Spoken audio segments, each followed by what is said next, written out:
ਸਤਿ ਸ਼੍ਰੀ ਅਕਾਲ ਪਿਆਰੇ ਵਿਦਿਆਰਥੀਓ। ਅੱਜ ਅਸੀਂ ਸ਼ੁਰੂ ਕਰਨ ਜਾ ਰਹੇ ਹਾਂ ਵਿਸ਼ਵ ਇਤਿਹਾਸ ਦਾ ਦੂਸਰਾ ਚੈਪਟਰ ਫਰਾਂਸ ਦੀ ਕ੍ਰਾਂਤੀ। ਅਤੇ ਇਸ ਚੈਪਟਰ ਦੇ ਵਿੱਚ ਅੱਜ ਅਸੀਂ ਕਰਾਂਗੇ ਫਰਾਂਸ ਦੀ ਕ੍ਰਾਂਤੀ ਦੇ ਰਾਜਨੀਤਿਕ ਕਾਰਨ ਕੀ ਸਨ। ਸਭ ਤੋਂ ਪਹਿਲਾਂ ਅਸੀਂ ਦੇਖਦੇ ਹਾਂ ਫਰਾਂਸ ਦਾ ਮੈਪ। ਇਹ ਹੈ ਫਰਾਂਸ ਦਾ ਮੈਪ ਜਿਸ ਵਿੱਚ ਵੱਖ-ਵੱਖ ਪ੍ਰਾਂਤ ਸਨ।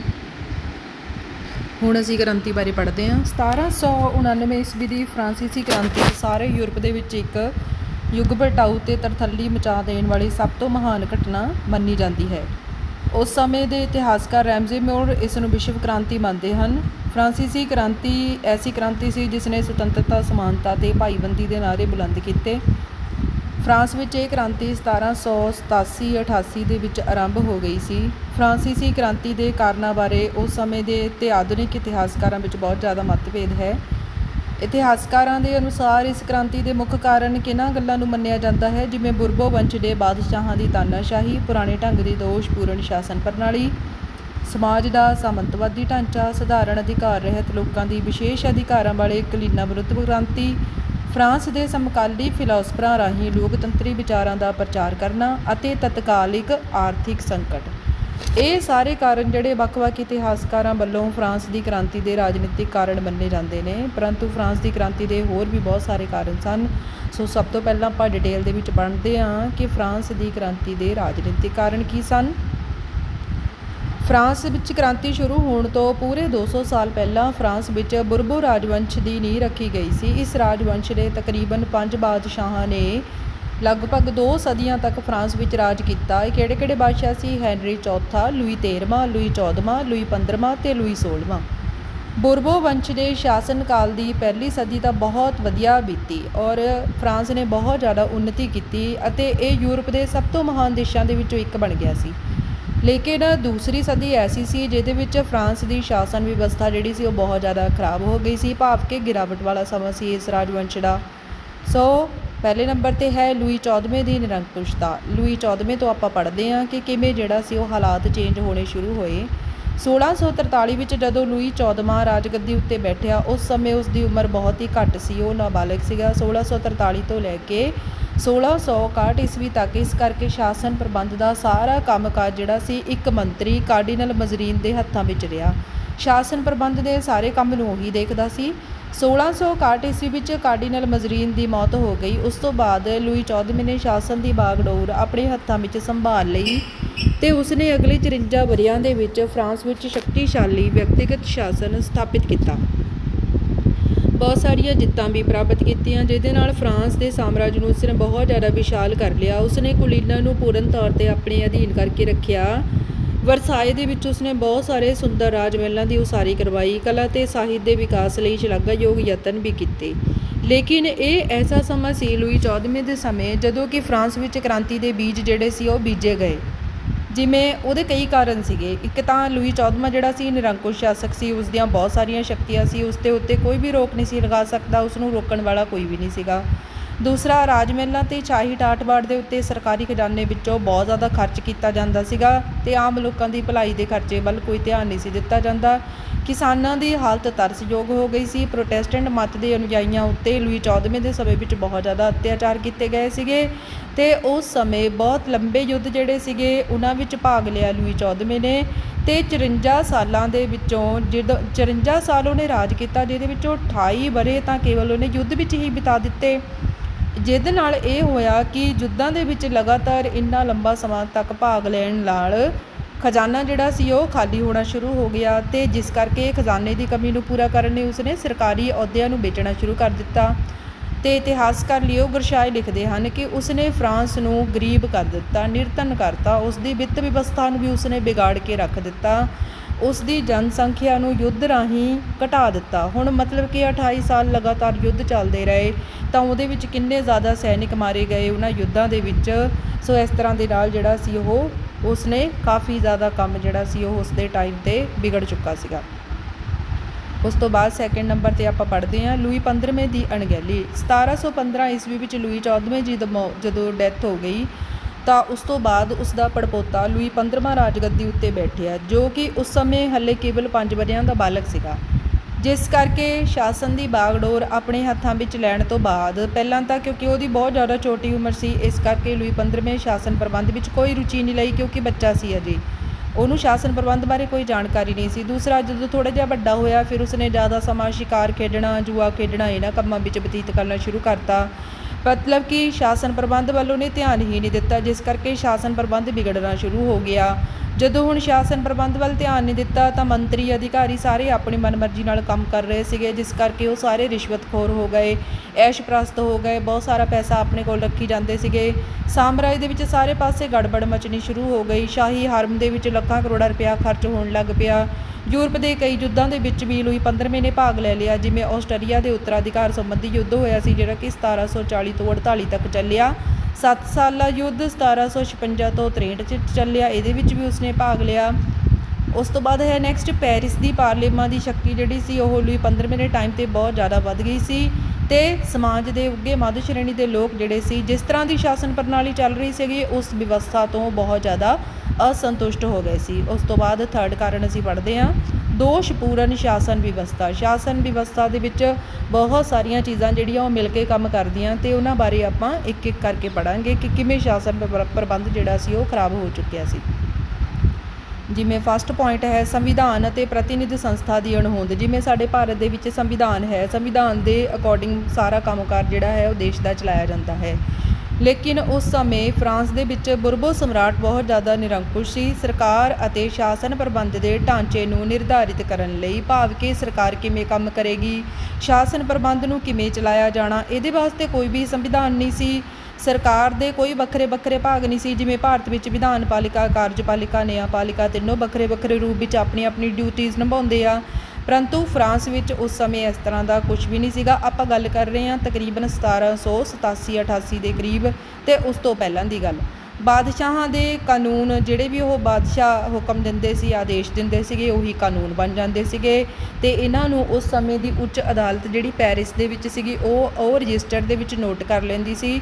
ਬਾਦਸ਼ਾਹ ਅਤੇ ਉਸਦੇ ਮੰਤਰੀਆਂ ਦੀ ਸ਼ਕਤੀ ਉੱਤੇ ਰੋਕ ਲਗਾਉਣ ਵਾਲੀ ਕੋਈ ਵੀ ਪ੍ਰਤੀਨਿਧ ਸੰਸਥਾ ਨਹੀਂ ਸੀਗੀ। ਪ੍ਰਾਚੀਨ ਕਾਲ ਦੇ ਵਿੱਚ ਫਰਾਂਸ ਵਿੱਚ ਸਟੇਟਸ ਜਨਰਲ ਨਾਮ ਦੀ ਇੱਕ ਸਭਾ ਹੁੰਦੀ ਸੀਗੀ, ਜਿਹਦੇ ਵਿੱਚ ਸਮਾਜ ਦੇ ਵੱਖ-ਵੱਖ ਵਰਗਾਂ ਦੇ ਲੋਕ ਹੁੰਦੇ ਸੀਗੇ, ਜਿਹੜੇ ਕਿ ਇਕੱਠੇ ਰਲ ਕੇ ਬਾਦਸ਼ਾਹ ਦੀ ਸ਼ਕਤੀ ਉੱਤੇ ਰੋਕ ਲਗਾ ਸਕਦੇ ਸੀ। ਪਰੰਤੂ 1614 ਈਸਵੀ ਤੋਂ ਬਾਅਦ ਤੋਂ ਇਸ ਦਾ ਕੋਈ ਵੀ ਸਮਾਗਮ ਹਜੇ ਤੱਕ ਨਹੀਂ ਹੋਇਆ ਸੀ, ਇਸ ਕਰਕੇ ਬਾਦਸ਼ਾਹ ਨੂੰ ਰੋਕਣ ਵਾਲਾ ਕੋਈ ਵੀ ਨਹੀਂ ਸੀਗਾ। ਸੈਕਿੰਡ ਹੈ ਸੁਤੰਤਰਤਾ ਦੇ ਉੱਤੇ ਬੰਦਿਸ਼ਾਂ ਲੱਗਣੀਆਂ। ਬੁਰਬੋ ਵੰਸ਼ ਦੇ ਸ਼ਾਸਨ ਕਾਲ ਵਿੱਚ ਲੋਕਾਂ ਨੂੰ ਧਾਰਮਿਕ, ਰਾਜਨੀਤਿਕ, ਵਿਅਕਤੀਗਤ ਸੁਤੰਤਰਤਾ ਬਿਲਕੁਲ ਪ੍ਰਾਪਤ ਨਹੀਂ ਸੀਗੀ। ਪ੍ਰੋਟੈਸਟੈਂਟ ਮਤ ਦੇ ਅਨੁਯਾਈਆਂ ਉੱਤੇ ਬਹੁਤ ਸਾਰੀਆਂ ਬੰਦਿਸ਼ਾਂ ਲੱਗੀਆਂ ਹੋਈਆਂ ਸੀ। ਲੋਕਾਂ ਨੂੰ ਰਾਜਨੀਤਿਕ ਆਰਗੇਨਾਈਜੇਸ਼ਨ, ਰਾਜਨੀਤਿਕ ਪਾਰਟੀਆਂ ਬਣਾਉਣ ਅਤੇ ਪਬਲਿਕ ਮੀਟਿੰਗ ਕਰਨ ਦੀ ਮਨਾਹੀ ਕੀਤੀ ਗਈ ਸੀ। ਇਸ ਤਰ੍ਹਾਂ ਦੇ ਨਾਲ ਕੁੱਲ ਮਿਲਾ ਕੇ ਲੋਕਾਂ ਨੂੰ ਆਜ਼ਾਦੀ ਪ੍ਰਾਪਤ ਨਹੀਂ ਸੀ। ਤੀਸਰਾ ਹੈ ਸ਼ਾਹੀ ਦਰਬਾਰ ਦੀ ਫਜ਼ੂਲ ਖਰਚੀ। ਬਾਦਸ਼ਾਹ ਦਾ ਦਰਬਾਰ ਫਰਾਂਸ ਦੀ ਰਾਜਧਾਨੀ ਪੈਰਿਸ ਤੋਂ ਲਗਭਗ 20 ਕਿਲੋਮੀਟਰ ਦੂਰ ਵਰਸਾਏ ਨਾਮੀ ਸਥਾਨ 'ਤੇ ਸੀ, ਜਿੱਥੇ ਫਰਾਂਸ ਦਾ ਬਾਦਸ਼ਾਹ ਜਿਹੜਾ ਸੀ ਉਹ ਆਪਣਾ ਦਰਬਾਰ ਲਗਾਇਆ ਕਰਦਾ ਸੀਗਾ। ਉੱਥੇ ਬਹੁਤ ਸੁੰਦਰ ਰਾਜ ਮਹਿਲਾਂ ਦੀ ਉਸਾਰੀ ਕਰਵਾਈ ਗਈ ਸੀਗੀ, ਜਿਹਦੇ ਵਿੱਚ ਬਾਦਸ਼ਾਹ ਹੁੰਦਾ ਸੀ, ਮਹਾਰਾਣੀ, ਰਾਜਕੁਮਾਰ, ਸ਼ਾਹੀ ਖਾਨਦਾਨ ਦੇ ਹੋਰ ਲੋਕ ਹੁੰਦੇ ਸੀ। ਇਹ ਸਾਰੇ ਲੋਕ ਬੜੇ ਐਸ਼ੋ ਆਰਾਮ ਦਾ ਜੀਵਨ ਬਤੀਤ ਕਰਦੇ ਸੀ। ਮਹਾਰਾਣੀ ਦੀ ਸੇਵਾ ਲਈ ਹਰ ਵੇਲੇ 500 ਨੌਕਰ ਹੁੰਦੇ ਸੀਗੇ। ਸ਼ਾਹੀ ਅਸਤਬਲ ਵਿੱਚ 1900 ਘੋੜੇ ਅਤੇ 200 ਬੱਘੀਆਂ ਸੀਗੀਆਂ। ਸ਼ਾਹੀ ਦਰਬਾਰ ਦੇ ਵਿੱਚ ਕੁੱਲ 18,000 ਵਿਅਕਤੀ ਸੀਗੇ ਜਿਹੜੇ ਕਿ ਨੌਕਰੀ ਕਰ ਰਹੇ ਸੀਗੇ, ਜਿਨ੍ਹਾਂ ਵਿੱਚੋਂ 16,000 ਬੰਦੇ ਜਿਹੜੇ ਸੀ ਨੌਕਰ ਸੀ ਉਹ ਬਾਦਸ਼ਾਹ ਅਤੇ ਸ਼ਾਹੀ ਪਰਿਵਾਰ ਦੇ ਨਿੱਜੀ ਨੌਕਰ ਸੀਗੇ ਅਤੇ ਬਾਕੀ ਦੇ 2,000 ਜਿਹੜੇ ਸੀ ਉੱਚੇ ਦਰਜੇ ਦੇ ਕੁਲੀਨ ਸੀਗੇ, ਜਿਹੜੇ ਕਿ ਉਸ ਮਹਿਲ ਦੇ ਵਿੱਚ ਰਹਿੰਦੇ ਸੀ, ਭਾਵ ਕਿ ਉਹ ਵੱਖ-ਵੱਖ ਅਹੁਦਿਆਂ ਉੱਤੇ ਲੱਗੇ ਹੋਏ 2,000 ਵਿਅਕਤੀ ਸੀਗੇ। ਇਹ ਵੀ ਸਾਰੇ ਵਰਸਾਏ ਦੇ ਮਹਿਲ ਵਿੱਚ ਰਹਿੰਦੇ ਸੀਗੇ ਅਤੇ ਰਾਜੇ ਦੀ ਛਤਰ ਛਾਇਆ ਦੇ ਹੇਠ ਰਹਿੰਦੇ ਸੀ, ਐਸ਼ੋ ਆਰਾਮ ਦਾ ਜੀਵਨ ਬਤੀਤ ਕਰਦੇ ਸੀਗੇ। ਬਾਦਸ਼ਾਹ ਅਤੇ ਉਸਦੇ ਜਿੰਨੇ ਵੀ ਦਰਬਾਰੀ ਸੀ ਉਹਨਾਂ ਦੇ ਰੋਜ਼ ਦਾ ਭੋਜਨ ਹੋ ਗਿਆ, ਫਿਰ ਉਹਨਾਂ ਦੇ ਮਹਿੰਗੇ ਮਹਿੰਗੇ ਕੱਪੜੇ, ਭੋਗ ਵਿਲਾਸ ਉੱਤੇ, ਐਸ਼ੋ ਆਰਾਮ ਦੇ ਉੱਤੇ ਕਿੰਨਾ ਸਾਰਾ ਖਰਚਾ ਰੋਜ਼ ਹੋ ਜਾਂਦਾ ਸੀ। ਇਸ ਤਰ੍ਹਾਂ ਅਨੁਮਾਨ ਲਗਾਇਆ ਗਿਆ ਕਿ 1799 ਈਸਵੀ ਵਿੱਚ ਸ਼ਾਹੀ ਦਰਬਾਰ ਦਾ ਟੋਟਲ ਖਰਚਾ ਜਿਹੜਾ ਸੀ ਉਹ $2 ਕਰੋੜ ਆ ਜਾਂਦਾ ਸੀਗਾ। ਜਦੋਂ ਲੋਕਾਂ ਵਿੱਚ ਜਾਗਰਤੀ ਆਈ ਤਾਂ ਉਹਨਾਂ ਨੇ ਦਰਬਾਰ ਨੂੰ ਰਾਸ਼ਟਰ ਦੀ ਕਬਰ ਕਹਿਣਾ ਸ਼ੁਰੂ ਕਰ ਦਿੱਤਾ ਕਿ ਇੰਨਾ ਜ਼ਿਆਦਾ ਪੈਸਾ ਜਿਹੜਾ ਉਹ ਦੇਸ਼ ਦਾ ਇਹਨਾਂ ਲੋਕਾਂ ਦੀ ਐਸ਼ੋ ਆਰਾਮ ਦੇ ਉੱਤੇ ਲਗਾਇਆ ਜਾ ਰਿਹਾ ਅਤੇ ਗਰੀਬ ਲੋਕਾਂ ਦੀ ਕੋਈ ਪੁੱਛ-ਗਿੱਛ ਨਹੀਂ ਕੀਤੀ ਜਾ ਰਹੀ ਹੈਗੀ। ਉਸ ਤੋਂ ਬਾਅਦ ਨੈਕਸਟ ਹੈ ਕੇਂਦਰੀ ਸ਼ਾਸਨ ਪ੍ਰਬੰਧ ਦੀ ਅਯੋਗਤਾ। ਕੇਂਦਰੀ ਸ਼ਾਸਨ ਪ੍ਰਬੰਧ ਵਿੱਚ ਬਾਦਸ਼ਾਹ ਦੀ ਸਹਾਇਤਾ ਕਰਨ ਲਈ ਬਹੁਤ ਸਾਰੇ ਅਧਿਕਾਰੀ ਅਤੇ ਇੱਕ ਕੌਂਸਲ, ਭਾਵ ਇੱਕ ਮਤਲਬ ਕਿ ਕਮੇਟੀ ਹੁੰਦੀ ਸੀਗੀ। ਕੇਂਦਰੀ ਵਿਭਾਗਾਂ ਦਾ ਨਿਯਮ ਅਨੁਸਾਰ ਸੰਗਠਨ ਨਹੀਂ ਕੀਤਾ ਗਿਆ ਸੀਗਾ। ਕੋਈ ਅਲੱਗ-ਅਲੱਗ ਡਿਪਾਰਟਮੈਂਟ ਜਿਹੜੇ ਸੀ ਉਹ ਢੰਗ ਨਾਲ ਨਹੀਂ ਬਣਾਏ ਹੋਏ ਸੀਗੇ। ਵੱਖ-ਵੱਖ ਮੰਤਰੀ ਹੋਣ ਚਾਹੇ ਅਧਿਕਾਰੀ ਹੋਣ, ਉਹਨਾਂ ਨੂੰ ਇਹ ਨਹੀਂ ਸੀ ਪਤਾ ਕਿ ਸਾਡੇ ਰਾਈਟਸ ਕਿਹੜੇ ਆ, ਸਾਡੀਆਂ ਡਿਊਟੀਜ਼ ਕਿਹੜੀਆਂ, ਅਸੀਂ ਕਿਹੜੇ ਕੰਮ ਕਰਨੇ ਆ, ਕਿਸ ਸਮੇਂ ਕਰਨੇ ਆ, ਕਿਵੇਂ ਕਰਨੇ ਆ, ਉਹਨਾਂ ਨੂੰ ਪ੍ਰੋਪਰ ਕਲੀਅਰ ਨਹੀਂ ਸੀਗਾ। ਵੱਖ-ਵੱਖ ਅਧਿਕਾਰੀ ਜਿਹੜੇ ਸੀ ਉਹ ਵੈਸੇ ਵੀ ਇੱਕ ਦੂਸਰੇ ਦੇ ਨਾਲ ਈਰਖਾ ਕਰਦੇ ਰਹਿੰਦੇ ਸੀਗੇ। ਬਾਦਸ਼ਾਹ ਦਾ ਆਰਥਿਕ ਘਾਟੇ ਨੂੰ ਪੂਰਾ ਕਰਨ ਵਾਸਤੇ ਉਸਨੇ ਜਦੋਂ ਬਹੁਤ ਸਾਰੀਆਂ ਉੱਚੀਆਂ ਪਦਵੀਆਂ ਮੱਧ ਸ਼੍ਰੇਣੀ ਦੇ ਅਮੀਰ ਲੋਕਾਂ ਨੂੰ ਵੇਚਤੀਆਂ, ਤਾਂ ਇਹ ਅਮੀਰ ਲੋਕ ਜਿਹੜੇ ਸੀਗੇ ਇਹ ਸਿਰਫ ਕਿਉਂਕਿ ਇਹਨਾਂ ਨੇ ਪੈਸੇ ਦੇ ਕੇ ਪਦਵੀਆਂ ਖਰੀਦੀਆਂ ਸੀ, ਇਸ ਕਰਕੇ ਇਹ ਆਪਣੀਆਂ ਜੇਬਾਂ ਵਿੱਚ ਪੈਸਾ ਪਾਉਣ ਲੱਗ ਪਏ। ਇਹਨਾਂ ਨੇ ਲੋਕਾਂ ਦੀ ਭਲਾਈ ਵੱਲ ਕੋਈ ਧਿਆਨ ਨਹੀਂ ਦਿੱਤਾ। ਅਤੇ ਪਦਵੀਆਂ ਖਰੀਦਣ ਵਾਲੇ ਅਧਿਕਾਰੀਆਂ ਵੱਲੋਂ ਤੁਸੀਂ ਆਪਣੇ ਕਰਤੱਵਾਂ ਦੀ ਪਾਲਣਾ ਦੀ ਇਮਾਨਦਾਰੀ ਦੀ ਕਿਵੇਂ ਮੰਗ ਕਰ ਸਕਦੇ ਹੋ ਕਿ ਉਹ ਆਪਣਾ ਕੰਮ ਇਮਾਨਦਾਰੀ ਨਾਲ ਕਰਨਗੇ।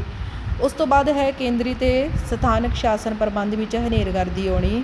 ਫਰਾਂਸ ਉਸ ਵੇਲੇ 40 ਪ੍ਰਾਂਤਾਂ ਦੇ ਵਿੱਚ ਵੰਡਿਆ ਹੋਇਆ ਸੀ, ਜਿਨ੍ਹਾਂ ਵਿੱਚੋਂ ਕੁਝ ਪ੍ਰਾਂਤ ਛੋਟੇ ਹੁੰਦੇ ਸੀ, ਕੁਝ ਵੱਡੇ ਹੁੰਦੇ ਸੀ। ਹਰੇਕ ਪ੍ਰਾਂਤ ਦੇ ਵਿੱਚ ਇੱਕ ਗਵਰਨਰ ਹੁੰਦਾ ਸੀਗਾ। ਜਿਵੇਂ ਆਪਾਂ ਮੰਨ ਲਓ ਕਿ ਹੁਣ ਆਪਣੇ ਇੰਡੀਆ ਦੇ ਵਿੱਚ ਨਾ ਵੱਖਰੇ ਪ੍ਰਾਂਤ ਆ, ਵੱਖਰੀਆਂ ਸਟੇਟਸ ਆ, ਅਤੇ ਪ੍ਰਾਂਤ ਦਾ ਮੁਖੀ ਕੌਣ ਹੁੰਦਾ ਆ? ਇੱਕ ਤਾਂ ਸੰਵਿਧਾਨਿਕ ਮੁਖੀ ਹੁੰਦਾ ਆ, ਇੱਕ ਜਿਹੜਾ ਕਾਰਜਕਾਰੀ ਮੁਖੀਆ ਹੁੰਦਾ। ਕਾਰਜਕਾਰੀ ਮੁਖੀਆ ਹੋ ਗਿਆ ਮੁੱਖ ਮੰਤਰੀ, ਅਤੇ ਸੰਵਿਧਾਨਿਕ ਮੁਖੀਆ ਕੌਣ ਹੁੰਦਾ? ਜਿਵੇਂ ਗਵਰਨਰ ਹੋ ਗਿਆ।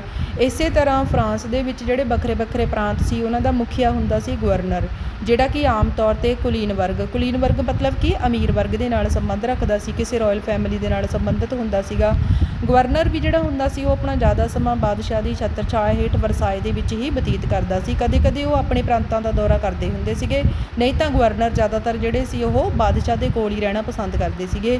ਹਰੇਕ ਪ੍ਰਾਂਤ ਦੇ ਵੱਖਰੇ ਕਾਨੂੰਨ ਹੁੰਦੇ ਸੀ, ਰੀਤੀ ਰਿਵਾਜ ਹੁੰਦੇ ਸੀ, ਮਾਪ ਤੋਲ ਦੇ ਸਾਧਨ ਹੁੰਦੇ ਸੀ, ਵੱਖਰੇ ਹੁੰਦੇ ਸੀ।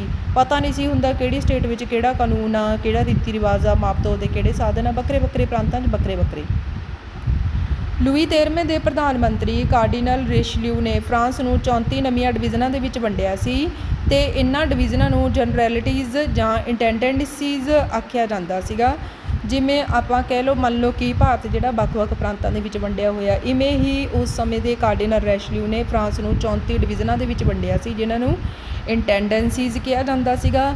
ਹਰੇਕ ਇੰਟੈਂਡੈਂਸੀ ਦਾ ਮੁਖੀ ਜਿਹੜਾ ਸੀ ਉਸ ਨੂੰ ਇੰਟੈਂਡੈਂਟ ਕਿਹਾ ਜਾਂਦਾ ਸੀਗਾ। ਉਹ ਬਾਦਸ਼ਾਹ ਦੇ ਵੱਲੋਂ ਹੀ ਨਿਯੁਕਤ ਕੀਤਾ ਜਾਂਦਾ ਸੀ। ਉਸ ਨੂੰ ਬਹੁਤ ਸਾਰੇ ਅਧਿਕਾਰ ਮਿਲੇ ਹੋਏ ਹੁੰਦੇ ਸੀ, ਜਿਵੇਂ ਪ੍ਰਸ਼ਾਸਨ ਨਾਲ ਸੰਬੰਧਿਤ, ਸੈਨਿਕ, ਆਰਥਿਕ, ਧਾਰਮਿਕ ਅਤੇ ਨਿਆਂ ਸੰਬੰਧੀ ਅਧਿਕਾਰ। ਬਹੁਤ ਸਾਰੀਆਂ ਡਿਊਟੀਜ਼ ਉਸ ਨੂੰ ਕਰਨੀਆਂ ਪੈਂਦੀਆਂ ਸੀ ਇੰਟੈਂਡੈਂਟ ਨੂੰ। ਅਤੇ ਉਸ ਸਮੇਂ ਫਰਾਂਸ ਦੇ 12 ਵੱਖ ਸ਼ਹਿਰਾਂ ਦੇ ਵਿੱਚ ਉੱਚ ਅਦਾਲਤਾਂ ਸੀਗੀਆਂ। ਜਿਵੇਂ ਆਪਾਂ ਕਹਿ ਲਈਏ ਪੰਜਾਬ 'ਚ ਹਾਈ ਕੋਰਟ ਆ ਨਾ, ਅਤੇ ਵੱਖ ਪ੍ਰਾਂਤਾਂ ਦੀਆਂ ਵੱਖਰੀਆਂ ਹਾਈ ਕੋਰਟਸ ਹੁੰਦੀਆਂ ਜਿਵੇਂ ਭਾਰਤ ਦੇ ਵਿੱਚ। ਉਸੇ ਤਰ੍ਹਾਂ ਉਸ ਸਮੇਂ ਫਰਾਂਸ ਦੇ ਵਿੱਚ ਟੋਟਲ 12 ਸ਼ਹਿਰਾਂ ਦੇ ਵਿੱਚ 12 ਉੱਚ ਅਦਾਲਤਾਂ ਸੀਗੀਆਂ। ਪ੍ਰਾਂਤਾਂ ਨੂੰ ਨਿਆਂ ਅਤੇ ਸਿੱਖਿਆ ਦੇ ਪੱਖੋਂ ਵੀ ਵੱਖ ਜ਼ਿਲ੍ਹਿਆਂ ਅਤੇ ਪਿੰਡਾਂ ਵਿੱਚ ਵੰਡਿਆ ਗਿਆ ਸੀਗਾ। ਇਹਨਾਂ ਇਕਾਈਆਂ ਦੇ ਵਿੱਚ ਬਹੁਤ ਸਾਰੇ ਰਾਜ ਅਧਿਕਾਰੀ ਕੰਮ ਕਰਦੇ ਸੀ, ਜਿਨ੍ਹਾਂ ਨੂੰ ਛੋਟੇ ਕੰਮਾਂ ਵਾਸਤੇ ਰਾਜਧਾਨੀ ਤੋਂ ਆਗਿਆ ਲੈਣੀ ਪੈਂਦੀ ਸੀ। ਹਮੇਸ਼ਾ ਕਈ ਨਗਰਾਂ ਅਤੇ ਪਿੰਡਾਂ ਵਿੱਚ ਸਭਾਵਾਂ ਵੀ ਹੁੰਦੀਆਂ ਸੀਗੀਆਂ। ਜਿਵੇਂ ਆਪਾਂ ਕਹਿ ਲਈਏ ਕਿ ਆਪਣੇ ਪਿੰਡਾਂ ਦੇ ਵਿੱਚ ਪੰਚਾਇਤਾਂ ਹੁੰਦੀਆਂ ਨਾ, ਸ਼ਹਿਰਾਂ ਵਿੱਚ ਨਗਰ ਨਿਗਮ ਹੁੰਦੇ ਆ, ਇਸ ਤਰ੍ਹਾਂ ਉਹਨਾਂ ਦੇ ਵੀ ਸ਼ਹਿਰਾਂ ਦੇ ਵਿੱਚ ਵੀ ਅਤੇ ਪਿੰਡਾਂ ਦੇ ਵਿੱਚ ਵੀ ਵੱਖਰੀਆਂ ਆਰਗੇਨਾਈਜੇਸ਼ਨਸ ਹੁੰਦੀਆਂ ਸੀਗੀਆਂ। ਇਸ ਤਰ੍ਹਾਂ ਪ੍ਰਾਂਤਕ ਅਤੇ ਸਥਾਨਕ ਪ੍ਰਬੰਧ ਵਿੱਚ ਗਵਰਨਰ, ਇੰਟੈਂਡੈਂਟ, ਪ੍ਰਾਂਤਕ ਸਭਾ, ਪਾਰਲੇਮਾ, ਬੈਲੀਫ, ਮੇਅਰ, ਨਗਰ ਪਰਿਸ਼ਦ, ਸਾਮੰਤ, ਪਿੰਡ ਦੀ ਸਭਾ, ਇਸ ਤਰ੍ਹਾਂ ਬਹੁਤ ਸਾਰੇ ਅਧਿਕਾਰੀ ਜਿਹੜੇ ਸੀਗੇ ਵੱਖ ਲੈਵਲ ਦੇ ਉੱਤੇ ਜਿਹੜੇ ਇਹ ਪ੍ਰਸ਼ਾਸਨ ਦੇ ਵੱਖਰੇ ਡਿਪਾਰਟਮੈਂਟ ਸੀਗੇ, ਇਹਨਾਂ ਦੇ ਵਿੱਚ ਭਾਗ ਲੈਂਦੇ ਸੀਗੇ। ਉਸ ਤੋਂ ਬਾਅਦ ਹੈ ਉਗੜ ਦੁਗੜ ਨਿਆਂ ਪ੍ਰਬੰਧ। ਸਾਰੇ ਫਰਾਂਸ ਦੇ ਵਿੱਚ ਵੱਖ ਪ੍ਰਕਾਰ ਦੀਆਂ ਬਹੁਤ ਸਾਰੀਆਂ ਅਦਾਲਤਾਂ ਸੀ। ਜਿਵੇਂ ਸ਼ਾਹੀ ਅਦਾਲਤਾਂ ਵੱਖਰੀਆਂ ਸੀ, ਸਾਮੰਤਾਂ ਦੀਆਂ ਵੀ ਅਦਾਲਤਾਂ ਲੱਗਦੀਆਂ ਸੀ, ਚਰਚ ਦੀਆਂ ਵੱਖਰੀਆਂ ਅਦਾਲਤਾਂ ਹੁੰਦੀਆਂ ਸੀ, ਵਿੱਤੀ ਅਦਾਲਤਾਂ ਜਿਹਦੇ ਵਿੱਚ ਵਿੱਤ ਸੰਬੰਧੀ ਮਾਮਲਿਆਂ ਦੇ ਫੈਸਲੇ ਕੀਤੇ ਜਾਂਦੇ ਸੀ, ਸੈਨਿਕ ਅਦਾਲਤਾਂ ਸੈਨਿਕ ਮਾਮਲੇ ਨਿਪਟਾਏ ਜਾਂਦੇ ਸੀ, ਵਪਾਰਕ ਅਦਾਲਤਾਂ ਆਦਿ। ਫਰਾਂਸ ਦੇ ਵੱਖ ਭਾਗਾਂ ਵਿੱਚ 13 ਉੱਚੀਆਂ ਅਦਾਲਤਾਂ ਵੀ ਸੀ, ਜਿਨ੍ਹਾਂ ਨੂੰ ਪਾਰਲੇਮਾ ਕਿਹਾ ਜਾਂਦਾ ਸੀ। ਇਹ 12 ਜਾਂ 13 ਸੀਗੀਆਂ। ਇਹਨਾਂ ਸਭ ਅਦਾਲਤਾਂ ਦੇ ਅਧਿਕਾਰ ਖੇਤਰ ਤੈਅ ਨਹੀਂ ਸੀਗੇ ਕਿ ਇਹਨਾਂ ਨੇ ਕਿਹੜੇ ਏਰੀਏ ਦੇ ਵਿੱਚ ਜਿਹੜਾ ਹੈ ਉਹ ਨਿਆਂ ਕਰ ਸਕਦੇ ਆ, ਜਿਸ ਕਰਕੇ ਨਿਆਂ ਪ੍ਰਬੰਧ ਵਿੱਚ ਬਹੁਤ ਜ਼ਿਆਦਾ ਗੜਬੜ ਮਚੀ ਹੋਈ ਸੀ। ਧਨ ਦੀ ਲੋੜ ਕਰਕੇ ਫਰਾਂਸ ਦੇ ਬਾਦਸ਼ਾਹ ਨੇ ਸ਼ਾਹੀ ਅਦਾਲਤਾਂ ਦੇ ਨਿਆਂਧੀਸ਼ਾਂ ਦੀਆਂ ਪਦਵੀਆਂ ਮੱਧ ਸ਼੍ਰੇਣੀ ਦੇ ਅਮੀਰ ਲੋਕਾਂ ਨੂੰ ਵੇਚ ਦਿੱਤੀਆਂ ਸੀਗੀਆਂ। ਦੇਸ਼ ਵਿੱਚ ਕਾਨੂੰਨ ਵੀ ਇੱਕੋ ਤਰ੍ਹਾਂ ਦੇ ਨਹੀਂ ਸੀਗੇ ਹੁੰਦੇ। ਇੱਕ ਕਸਬੇ ਵਿੱਚ ਜਿਹੜਾ ਕੰਮ ਸਹੀ ਹੁੰਦਾ ਸੀ ਅਤੇ ਕਾਨੂੰਨੀ ਹੁੰਦਾ ਸੀ, ਉਹੀ ਕੰਮ 5 ਮੀਲ ਦੀ ਦੂਰੀ ਉੱਤੇ ਸਥਿਤ ਦੂਜੇ ਕਸਬੇ ਵਿੱਚ ਗਲਤ ਹੋ ਜਾਂਦਾ ਸੀ ਅਤੇ ਉਸ ਨੂੰ ਗੈਰ ਕਾਨੂੰਨੀ ਮੰਨਿਆ ਜਾਂਦਾ ਸੀ। ਇਸ ਤੋਂ ਇਲਾਵਾ ਫਰਾਂਸ ਦੇ ਦੱਖਣੀ ਭਾਗਾਂ ਵਿੱਚ ਦੀਵਾਨੀ ਮਾਮਲਿਆਂ ਸੰਬੰਧੀ ਰੋਮਨ ਕਾਨੂੰਨਾਂ ਨੂੰ ਫੋਲੋ ਕੀਤਾ ਜਾਂਦਾ ਸੀ, ਜਦਕਿ ਉੱਤਰੀ ਭਾਗਾਂ ਵਿੱਚ ਸਾਮੰਤੀ ਜਾਂ ਜਰਮਨ ਕਾਨੂੰਨਾਂ ਉੱਤੇ ਆਧਾਰਿਤ ਰੀਤੀ ਰਿਵਾਜ ਕਾਨੂੰਨ ਜਿਹੜੇ ਸੀ ਉਹ ਚੱਲਦੇ ਸੀਗੇ। ਭਾਵ ਕਿ ਪੂਰੇ ਫਰਾਂਸ ਦੇ ਵਿੱਚ ਦੇਖ ਲਓ ਕਿ ਕਾਨੂੰਨ ਵੀ ਜਿਹੜੇ ਸੀ ਉਹ ਇੱਕੋ ਜਿਹੇ ਨਹੀਂ ਸੀ ਹੁੰਦੇ, ਉਹ ਵੀ ਵੱਖਰੇ ਹੁੰਦੇ ਸੀਗੇ। ਉਹ ਆਪਾਂ ਹੁਣੇ ਦੱਸ ਕੇ ਹਟੇ ਹਾਂ ਕਿ ਕਿਹੜੇ ਭਾਗਾਂ 'ਚ ਕਿਹੜੇ ਕਾਨੂੰਨ ਜਿਹੜੇ ਸੀ ਉਹ ਫੋਲੋ ਕੀਤੇ ਜਾਂਦੇ ਸੀਗੇ। ਜ਼ਿਆਦਾਤਰ ਜਿਹੜੇ ਰੋਮਨ ਕਾਨੂੰਨ ਫੋਲੋ ਕੀਤੇ ਜਾਂਦੇ ਸੀ ਉਹ ਲੈਟਿਨ ਭਾਸ਼ਾ ਦੇ ਵਿੱਚ ਲਿਖੇ ਹੋਏ ਹੁੰਦੇ ਸੀ, ਜਿਨ੍ਹਾਂ ਨੂੰ ਬਹੁਤ ਘੱਟ ਲੋਕ ਸਮਝਦੇ ਸੀਗੇ ਕਿਉਂਕਿ ਫਰਾਂਸ ਦੇ ਲੋਕਾਂ ਨੂੰ ਲੈਟਿਨ ਭਾਸ਼ਾ ਆਉਂਦੀ ਨਹੀਂ ਸੀਗੀ। 285 ਪੂਰੇ ਫਰਾਂਸ ਵਿੱਚ ਵੱਖ-ਵੱਖ ਤਰ੍ਹਾਂ ਦੇ ਰਿਵਾਜੀ ਕਾਨੂੰਨ ਪ੍ਰਚਲਿਤ ਸੀਗੇ। ਫੌਜਦਾਰੀ ਕਾਨੂੰਨ ਉਹ ਵੱਖਰੇ ਸੀਗੇ, ਉਹ ਬੜੇ ਕਠੋਰ ਹੁੰਦੇ ਸੀ, ਅਨੁਚਿਤ ਤੇ ਨਿੰਦਣਯੋਗ ਹੁੰਦੇ ਸੀ, ਜਿਵੇਂ ਅਪਰਾਧੀਆਂ ਦੇ ਅੰਗ ਕੱਟ ਦੇਣੇ, ਤਸੀਹੇ ਦੇ ਕੇ ਮਾਰਨਾ, ਇਸ ਤਰ੍ਹਾਂ ਦੀਆਂ ਸਜ਼ਾਵਾਂ ਦਿੱਤੀਆਂ ਜਾਂਦੀਆਂ ਸੀਗੀਆਂ। ਨਿਆਂਧੀਸ਼ ਆਮ ਤੌਰ 'ਤੇ ਕੁਲੀਨ ਵਰਗ ਦੇ ਹੁੰਦੇ ਸੀ। ਜੱਜਾਂ ਦੀਆਂ ਪਦਵੀਆਂ ਵੇਚਣ ਤੇ ਖਰੀਦਣ ਦੀ ਪ੍ਰਥਾ ਜਿਹੜੀ ਸੀ ਉਹ ਚੱਲ ਰਹੀ ਸੀਗੀ। ਪੈਸੇ 'ਤੇ ਆਧਾਰਿਤ ਨਿਆਂ ਹੁੰਦਾ ਸੀਗਾ। ਤੀਸਰੇ ਵਰਗ ਦੇ ਲੋਕ ਤਾਂ ਜਿਵੇਂ ਸਧਾਰਨ ਲੋਕ ਹੁੰਦੇ ਸੀ ਨਾ, ਤੀਸਰੇ ਵਰਗ ਵਿੱਚ ਉਹਨਾਂ ਨੂੰ ਨਿਆਂ ਦੀ ਕੋਈ ਉਮੀਦ ਨਹੀਂ ਸੀਗੀ ਕਿ ਇਹ ਲੋਕ ਸਾਡੇ ਨਾਲ ਕੋਈ ਨਿਆਂ ਕਰਨਗੇ।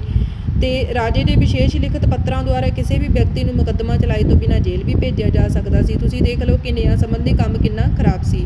ਵੋਲਟੇਅਰ ਤੇ ਦਿਦਰੋ ਵਰਗੇ ਵਿਚਾਰਕਾਂ ਨੂੰ ਵੀ ਬਾਸਟੀਲ ਦੇ ਕਿਲ੍ਹੇ ਵਿੱਚ ਕੈਦ ਦੀ ਸਜ਼ਾ ਭੁਗਤਣੀ ਪਈ ਸੀਗੀ, ਉਹ ਵੀ ਬਿਨਾਂ ਦੱਸੇ, ਕੋਈ ਉਹਨਾਂ ਦਾ ਕਸੂਰ ਦੱਸੇ ਤੋਂ ਬਿਨਾਂ ਹੀ। ਦੰਡ ਵਿਵਸਥਾ ਬਹੁਤ ਹੀ ਕਠੋਰ ਤੇ ਪੱਖਪਾਤੀ ਸੀ। ਕੁਲੀਨ ਵਰਗ ਦੇ ਲੋਕਾਂ ਵਾਸਤੇ ਸਜ਼ਾਵਾਂ ਬਹੁਤ ਘੱਟ ਹੁੰਦੀਆਂ ਸੀ। ਆਮ ਤੌਰ 'ਤੇ ਉਹਨਾਂ ਨੂੰ ਪੈਸੇ ਲੈ ਕੇ ਛੱਡ ਦਿੱਤਾ ਜਾਂਦਾ ਸੀ। ਸਧਾਰਨ ਲੋਕ ਜਿਹੜੇ ਸੀ, ਕਿਉਂਕਿ ਉਹਨਾਂ ਕੋਲ ਪੈਸੇ ਦੇਣ ਨੂੰ ਹੁੰਦੇ ਨਹੀਂ ਸੀਗੇ, ਜਿਸ ਕਰਕੇ ਉਹਨਾਂ ਨੂੰ ਆਮ ਤੌਰ 'ਤੇ ਜਿਹੜਾ ਸੀ ਉਹ ਕੈਦ ਵਿੱਚ ਰਹਿਣਾ ਪੈਂਦਾ ਸੀ। ਇਸ ਤਰ੍ਹਾਂ ਦੇ ਨਾਲ ਆਮ ਲੋਕ ਜਿਹੜੇ ਸੀ ਇਸ ਤਰ੍ਹਾਂ ਦੇ ਗਲਤ ਤਰੀਕੇ ਦੇ ਸ਼ਾਸਨ ਪ੍ਰਬੰਧ ਤੋਂ, ਨਿਆਂ ਪ੍ਰਬੰਧ ਤੋਂ ਬਹੁਤ ਜ਼ਿਆਦਾ ਅਸੰਤੁਸ਼ਟ ਤੇ ਦੁਖੀ ਹੋ ਚੁੱਕੇ ਸੀ। ਉਸ ਤੋਂ ਬਾਅਦ ਹੈ ਨੈਕਸਟ ਅਨਿਆਂਪੂਰਨ ਕਰ ਪ੍ਰਣਾਲੀ। ਫਰਾਂਸ ਦੇ ਬਾਦਸ਼ਾਹਾਂ ਅਨੁਸਾਰ ਬਹੁਤ ਸਾਰੇ ਮਨਮਰਜ਼ੀ ਦੇ ਟੈਕਸ ਜਿਹੜੇ ਸੀ ਉਹ ਲੋਕਾਂ ਦੇ ਉੱਤੇ ਲਗਾਏ ਹੋਏ ਸੀਗੇ। ਉਸ ਸਮੇਂ ਟੈਕਸ ਜਿਹੜੇ ਸੀ ਉਹ ਫਰਾਂਸ ਵਿੱਚ ਦੋ ਪ੍ਰਕਾਰ ਦੇ ਹੁੰਦੇ ਸੀ, ਇੱਕ ਪ੍ਰਤੱਖ ਕਰ ਹੋ ਗਿਆ, ਦੂਸਰਾ ਅਪ੍ਰਤੱਖ ਕਰ ਹੋ ਗਿਆ। ਪ੍ਰਤੱਖ ਜਿਹੜੇ ਕਰ ਸੀਗੇ, ਜਿਵੇਂ ਡਾਇਰੈਕਟ ਟੈਕਸ ਜਿਹੜੇ ਲੋਕਾਂ ਕੋਲੋਂ ਸਿੱਧੇ ਲਏ ਜਾਂਦੇ ਸੀ, ਉਹਦੇ ਵਿੱਚ ਆਉਂਦਾ ਸੀ ਭੂਮੀ ਕਰ ਤੇ ਆਮਦਨ ਕਰ। ਇਹ ਮੁੱਖ ਸੀਗੇ। ਇਹਨਾਂ ਕਰਾਂ ਦਾ ਬੋਝ ਕਿਸਾਨਾਂ ਤੇ ਸਧਾਰਨ ਲੋਕਾਂ ਨੂੰ ਚੁੱਕਣਾ ਪੈਂਦਾ ਸੀ। ਪਾਦਰੀ ਤੇ ਕੁਲੀਨ ਵਰਗ ਜਿਹੜੇ ਕਿ ਜਿਨ੍ਹਾਂ ਕੋਲ 40% ਪ੍ਰੋਪਰਟੀ ਹੁੰਦੀ ਸੀ, ਇਹਨਾਂ ਦੇ ਉੱਤੇ ਕੋਈ ਵੀ ਟੈਕਸ ਨਹੀਂ ਸੀ ਲਗਾਇਆ ਜਾਂਦਾ, ਜਦ ਕਿ ਜਿਹੜਾ ਮੇਨ ਡਾਇਰੈਕਟ ਟੈਕਸ ਸੀ ਉਹ ਸਿਰਫ ਸਧਾਰਨ ਲੋਕਾਂ ਤੇ ਕਿਸਾਨਾਂ ਨੂੰ ਦੇਣਾ ਪੈਂਦਾ ਸੀ। ਇਸੇ ਤਰ੍ਹਾਂ ਜਿਹੜਾ ਅਪ੍ਰਤੱਖ ਕਰ ਆ ਉਹਦੇ ਵਿੱਚੋਂ ਹੈ ਲੂਣ ਕਰ, ਸੀਮਾ ਸ਼ੁਲਕ, ਨਿਕਾਸੀ ਕਰ ਤੇ ਤੰਬਾਕੂ ਦਾ ਸਰਕਾਰੀ ਏਕਾਧਿਕਾਰ। ਇਹ ਕਰ ਜਿਹੜੇ ਸੀ ਪ੍ਰਤੱਖ ਕਰਾਂ ਤੋਂ ਵੀ ਜ਼ਿਆਦਾ ਅਨੁਚਿਤ ਤੇ ਅਸਹਿ ਸੀਗੇ। ਇਹ ਵਾਲੇ ਟੈਕਸ ਜਿਹੜੇ ਸੀ ਠੇਕੇਦਾਰਾਂ ਦੇ ਕੋਲੋਂ ਵਸੂਲ ਕੀਤੇ ਜਾਂਦੇ ਸੀ, ਠੇਕੇਦਾਰਾਂ ਰਾਹੀਂ ਵਸੂਲ ਕੀਤੇ ਜਾਂਦੇ ਸੀ। ਇਸ ਕਰਕੇ ਜਿਹੜਾ ਵੀ ਠੇਕੇਦਾਰ ਵੱਧ ਬੋਲੀ ਦਿੰਦਾ ਸੀ, ਸਰਕਾਰ ਨੂੰ ਉਸ ਨੂੰ ਟੈਕਸ ਇਕੱਠਾ ਕਰਨ ਦਾ ਅਧਿਕਾਰ ਮਿਲ ਜਾਂਦਾ ਸੀ। ਤੇ ਹੁਣ ਜਦੋਂ ਠੇਕੇ ਉੱਤੇ ਠੇਕਾ ਇਕੱਠਾ ਕਰਨ ਦਾ ਅਧਿਕਾਰ ਲੈ ਲਿਆ ਤਾਂ ਉਸ ਬੰਦੇ ਦੀ ਇਹ ਕੋਸ਼ਿਸ਼ ਹੁੰਦੀ ਸੀ ਕਿ ਕਿਸਾਨਾਂ ਕੋਲੋਂ ਵੱਧ ਤੋਂ ਵੱਧ ਪੈਸਾ ਵਸੂਲਿਆ ਜਾਵੇ ਤੇ ਸਰਕਾਰ ਨੂੰ ਨਿਸ਼ਚਿਤ ਰਕਮ ਦੇ ਕੇ ਬਾਕੀ ਸਾਰਾ ਪੈਸਾ ਆਪਣੇ ਕੋਲ ਰੱਖ ਲੈਂਦੇ ਸੀਗੇ। ਤੇ ਸਰਕਾਰ ਨੂੰ ਵੀ ਟੈਕਸਾਂ ਤੋਂ ਪ੍ਰਾਪਤ ਆਮਦਨੀ ਦਾ ਸਿਰਫ 60% ਜਾਂ 65% ਭਾਗ ਹੀ ਪ੍ਰਾਪਤ ਹੁੰਦਾ ਸੀ। ਬਾਕੀ ਇਹ ਲੋਕ ਜਿਹੜੇ ਟੈਕਸ ਕਲੈਕਟ ਕਰਨ ਵਾਲੇ ਸੀ ਇਹ ਸਾਰਾ ਪੈਸਾ ਆਪ ਰੱਖ ਲੈਂਦੇ ਸੀ, ਭਾਵ ਕਿ ਜਿਹੜੇ 40% ਜਾਂ 35% ਪੈਸਾ ਤਾਂ ਜਿਹੜੇ ਟੈਕਸ ਕਲੈਕਟ ਕਰਨ ਵਾਲੇ ਸੀਗੇ ਅਧਿਕਾਰੀ ਉਹ ਆਪਣੇ ਕੋਲ ਹੀ ਰੱਖ ਲੈਂਦੇ ਸੀਗੇ। ਉਸ ਤੋਂ ਬਾਅਦ ਹੈ ਅਸੰਤੋਖਜਨਕ ਸੈਨਿਕ ਪ੍ਰਬੰਧ। ਸੈਨਾ ਵਿੱਚ ਉੱਚੀਆਂ ਪਦਵੀਆਂ 'ਤੇ ਕੇਵਲ ਅਮੀਰ ਲੋਕਾਂ ਨੂੰ ਹੀ ਲਾਇਆ ਜਾਂਦਾ ਸੀ। ਕੁਲੀਨ ਵਰਗ ਦੇ ਨਾਲ ਜਿਹੜੇ ਸੰਬੰਧਿਤ ਹੁੰਦੇ ਸੀਗੇ, ਸਧਾਰਨ ਸੈਨਿਕਾਂ ਦੀ ਹਾਲਤ ਬਹੁਤ ਜ਼ਿਆਦਾ ਤਰਸਯੋਗ ਸੀ। ਉਹਨਾਂ ਦੀਆਂ ਤਨਖਾਹਾਂ ਬਹੁਤ ਘੱਟ ਹੁੰਦੀਆਂ ਸੀਗੀਆਂ, ਉਹਨਾਂ ਨੂੰ ਘਟੀਆ ਖੁਰਾਕ ਮਿਲਦੀ ਸੀਗੀ, ਖਾਣ ਨੂੰ ਵਧੀਆ ਨਹੀਂ ਸੀ ਮਿਲਦਾ। ਬਹੁਤੇ ਸੈਨਿਕ ਜਿਹੜੇ ਹੁੰਦੇ ਸੀ ਉਹ ਕਿਸਾਨਾਂ ਤੇ ਦੂਜੀਆਂ ਗਰੀਬ ਸ਼੍ਰੇਣੀਆਂ ਦੇ ਪਰਿਵਾਰਾਂ ਨਾਲ ਸੰਬੰਧ ਰੱਖਦੇ ਸੀ। ਉਹਨਾਂ ਦੀ ਤਰੱਕੀ ਬਹੁਤ ਹੌਲੀ-ਹੌਲੀ ਹੁੰਦੀ ਸੀ।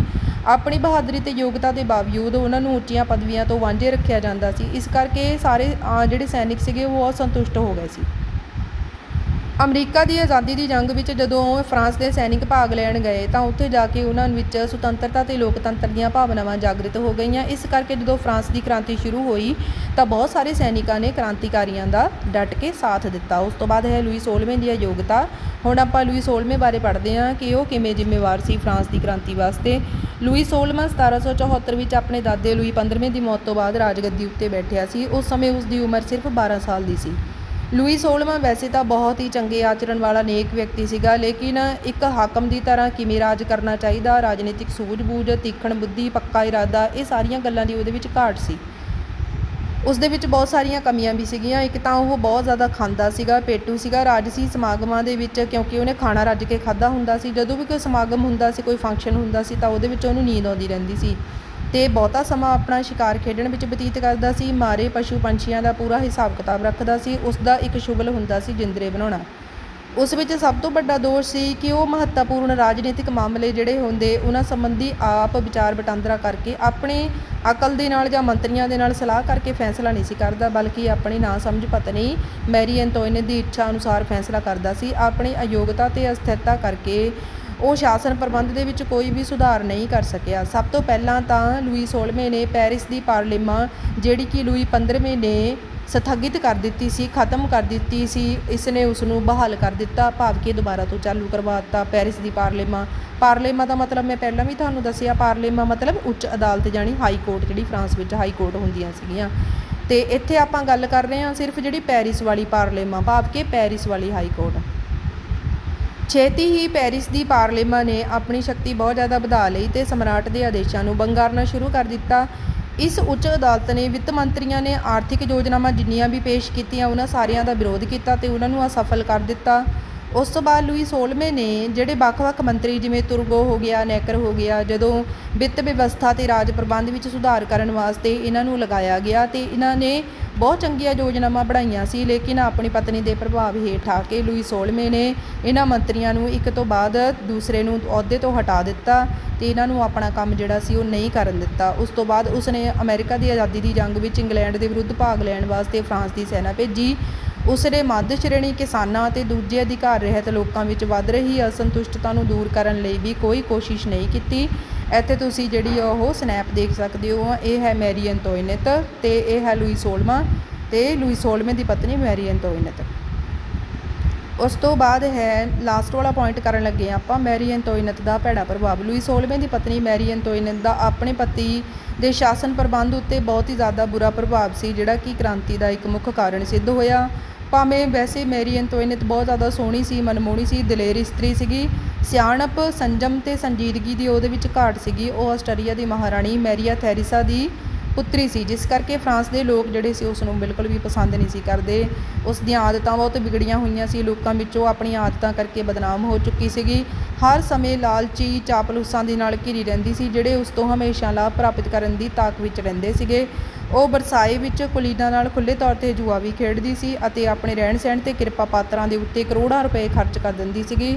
ਉਸ ਦੀ ਫਜ਼ੂਲ ਖਰਚੀ ਕਰਕੇ ਲੋਕਾਂ ਨੇ ਉਸ ਦਾ ਨਾਮ ਜਿਹੜਾ ਸੀ ਉਹ ਸ਼੍ਰੀਮਤੀ ਘਾਟਾ ਰੱਖਿਆ ਹੋਇਆ ਸੀ। ਉਸ ਨੇ ਬਾਦਸ਼ਾਹ ਨੂੰ ਆਪਣੇ ਹੱਥਾਂ ਦੀ ਕਠਪੁਤਲੀ ਬਣਾਇਆ ਹੋਇਆ ਸੀ। ਉਹ ਸ਼ਾਸਨ ਪ੍ਰਬੰਧ ਦੇ ਮਾਮਲਿਆਂ ਵਿੱਚ ਬਾਦਸ਼ਾਹ ਦੇ ਉੱਤੇ ਅਨੁਚਿਤ ਪ੍ਰਭਾਵ ਪਾ ਕੇ ਉਸ ਨੂੰ ਸਹੀ ਫੈਸਲੇ ਲੈਣ ਨਹੀਂ ਸੀ ਦਿੰਦੀ ਅਤੇ ਉਸ ਨੂੰ ਕਰਾਹੇ ਪਾਉਂਦੀ ਰਹੀ। ਉਸ ਦੇ ਕਹਿਣ ਉੱਤੇ ਹੀ ਲੂਈ 16ਵੇਂ ਨੇ ਤੁਰਗੋ ਅਤੇ ਨੈਕਰ ਵਰਗੇ ਯੋਗ ਵਿੱਤ ਮੰਤਰੀ ਜਿਹੜੇ ਸੀ ਉਹਨਾਂ ਨੂੰ ਅਹੁਦਿਆਂ ਦੇ ਉੱਤੋਂ ਹਟਾ ਦਿੱਤਾ। ਇਸ ਤਰ੍ਹਾਂ ਦੇ ਨਾਲ ਆਪਾਂ ਦੇਖਦੇ ਹਾਂ ਕਿ ਮੈਰੀ ਐਂਤੋਇਨੇਟ ਜਿਹੜੀ ਸੀ ਉਸ ਨੇ ਆਪਣੇ ਪ੍ਰਭਾਵ ਦੇ ਨਾਲ ਲੂਈ 16ਵੇਂ ਨੂੰ ਕੋਈ ਚੰਗਾ ਫੈਸਲਾ ਜਿਹੜਾ ਸੀ ਉਹ ਨਹੀਂ ਕਰਨ ਦਿੱਤਾ। ਇਹ ਕੁੱਲ ਮਿਲਾ ਕੇ ਸਾਰੇ ਰਾਜਨੀਤਿਕ ਕਾਰਨ ਜਿਹੜੇ ਸੀ ਉਹ ਫਰਾਂਸ ਦੀ ਕ੍ਰਾਂਤੀ ਵਾਸਤੇ ਜ਼ਿੰਮੇਵਾਰ ਸੀ। ਸੋ ਇਹਦੇ ਨਾਲ ਹੀ ਅੱਜ ਦਾ ਟੌਪਿਕ ਜਿਹੜਾ ਹੈ ਉਹ ਕੰਪਲੀਟ ਹੁੰਦਾ ਹੈ। ਧੰਨਵਾਦ, ਥੈਂਕ ਯੂ।